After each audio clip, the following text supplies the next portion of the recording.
penimbangan tepung ikan terlebih dahulu. Tepung ikan terlebih dahulu dimasukkan dalam mixer. Setelah itu kita akan menambahkan minyak ikan. Fungsinya minyak ikan ini sangat berpengaruh pada pakan untuk merangsang ikan. Selanjutnya pencampuran bahan baku. Pencampuran bahan baku di sini setelah kita campurkan minyak ikan pada tepung ikan, selanjutnya bahan baku yang sudah ditimbang kemudian akan dicampurkan ke dalam mixer. Penambahan vitamin dan zeolin. Di sini vitamin sangat berperan penting bagi pakan yang kita olah. Vitamin ini sangat berperan penting untuk laju pertumbuhan ikan dan kegiatan ikan. Zeolin ini berperan untuk sistem pencernaan, yang mana laju pertumbuhannya supaya zat-zatnya agar digalisir. Penambahan air. Penambahan air di sini yaitu untuk pelarut. Pengadukan setelah bahan bakunya semua telah dicampur ke dalam mixer, kita diamkan supaya pengadukan dalam mixer merata. Nah, ini bisa dilihat gambarnya yang pengadukan bahan baku dalam mixer. Selanjutnya pencetak pakan. Pakan yang sudah kita lakukan pengadukan dalam mixer, terlebih dahulu kita ayak karena pakan di sini tidak semuanya atau bahan bakunya akan berbentuk gumpalan. Jadi kita pengayakannya secara manual. Memasukkan dalam mesin. Setelah kita ayak pakannya, bahan bakunya halus, kemudian pakannya bahan bakunya akan kita masukkan dalam mesin untuk melakukan proses pemotongan.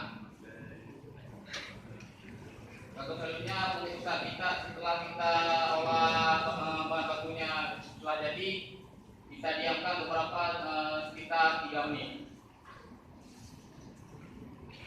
Nah, ini bisa dilihat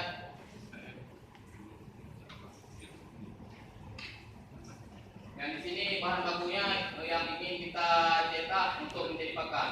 Yang ini selongsong. Bahan baku yang sudah dicetak akan kita masukkan ke dalam selongsong. Di sini di dalam selongsong ini kita akan memberi kelonggaran supaya bahan bakunya masuk ke dalam mesin tidak tersendat. Selanjutnya pasca pembuatan. Di sini bahan baku yang sudah kita cetak menjadi pakan akan kita keringkan penjemuran di terik matahari supaya kadar air dan pakannya akan bagus.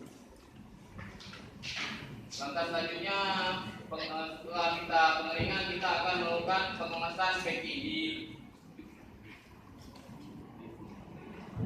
Setelah kita pengeringan packing, di dalam packing ini kita membutuhkan plastik untuk supaya pakan yang kita packing enggak terkena angin atau berjamur. Penyimpanan ini penyimpanannya dalam suhu 60 derajat Celcius.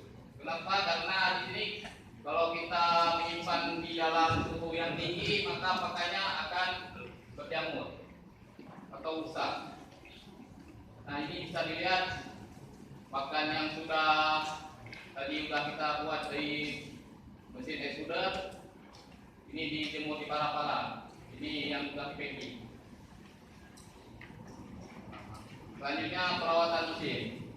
Perawatan mesin ini pembongkaran akan dibongkar di bautnya, dibuka semua. Pendinginan. Setelah kita bongkar, kita dinginkan terlebih dahulu karena mesin extruder ini panas. Pembersihan setelah kita bongkar, lalu setelah didinginkan, kita pembersihan dalam mixer para kita kembali. Ini bisa dilihat gambar yang pembongkaran mesin. Mungkin selanjutnya akan dilanjut oleh kawan kita jadi.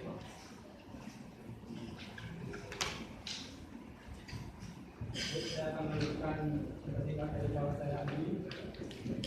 Selanjutnya pengujian pakan. Di sini setelah kita membuat pakan, kita juga harus menguji pakan apakah pakan kita layak digunakan ikan.